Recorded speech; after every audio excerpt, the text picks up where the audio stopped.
Hello বন্ধুরা, welcome back to my channel Pinki's রান্নাঘরে সবাইকে স্বাগত। আজকে চলে এসেছি একটি আবার নতুন রেসিপি নিয়ে। আজকের রেসিপি হচ্ছে ঝিঙে আলু পোস্ত, যেটা বাঙালির আবেগ ভালোবাসা। আর যে কোনো দিনেই কিন্তু এটা ভালো লাগে, এমন না যেটা একঘেয়েমি হয়ে যায়। তো আজকের রেসিপিটা অবশ্যই তোমরা প্রথম থেকে শেষ অবধি দেখো। প্রথমে এখানে দেখো ঝিঙে নিয়ে নিয়েছি 4 পিস, ধুয়ে নিয়েছি। তো এটাকে প্রথমে কেটে নেব। এই দেখো, খুব বেশি ছোটো কাটিনি, একটু মাঝারি করে কেটে নিয়েছি। তো রান্নাটা করব আমি সর্ষের তেল দিয়ে। পরিমাণ মতন তেল দিয়ে দিলাম একটা শুকনো লঙ্কা, তারপরে দিয়ে দিচ্ছি কালো জিরে, তারপরে দিয়ে দেবো এতে আলুগুলো। এখানে আমি 2টো আলু দিয়েছি, খুব বেশি আলু দিইনি, ছোটো ছোটো 2টো আলু দিয়েছি। তো আলুটা দেখতেই পাচ্ছ ভাজা ভাজা হয়ে গেছে। এবারে কিন্তু আমি এতে ঝিঙেগুলো অ্যাড করে দেবো। ঝিঙেগুলো এতগুলো লাগছে, কিন্তু রান্না করলে দেখতে পাবে আলুই দেখা যাচ্ছে, ঝিঙেগুলো কিন্তু একদম কমে যায়। দিয়ে দিচ্ছি হলুদ গুঁড়ো, তারপরে আমি এতে দিয়ে দেব পোস্ত, কাঁচা লঙ্কা একসাথে মিক্সিতে পেস্ট করে নিয়েছিলাম, সেটা দিয়ে দিলাম। নুন স্বাদ অনুযায়ী দিয়ে ভালো করে কিন্তু মিশিয়ে নিচ্ছি। মিশিয়ে নেওয়ার পর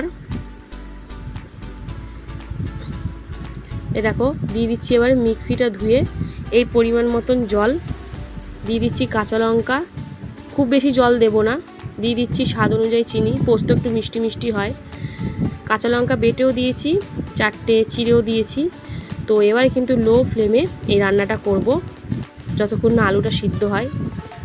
এই দেখো একদম টকবক করে ফুটছে। এটা কিন্তু গরম ভাতের সাথে, আর সাথে যদি থাকে একটু বিউলির ডাল, তাহলে তো কোনো কথাই হবে না। তো আমার ভিডিও যদি তোমাদের ভালো লাগে অবশ্যই কিন্তু পাশে থেকো।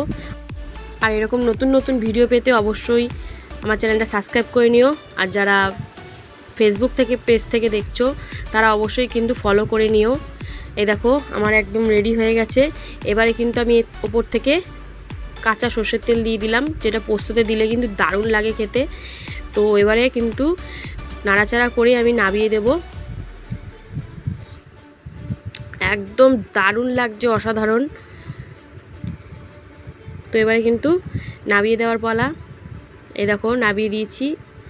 অসাধারণ লাগছে দেখতে, খেতেও কিন্তু তেমনই স্বাদ। তো আজকের মতন টাটা, আবার চলে আসবো অন্য কোনো দিন অন্য একটি নতুন রেসিপির সাথে। সবাই ভালো থেকো।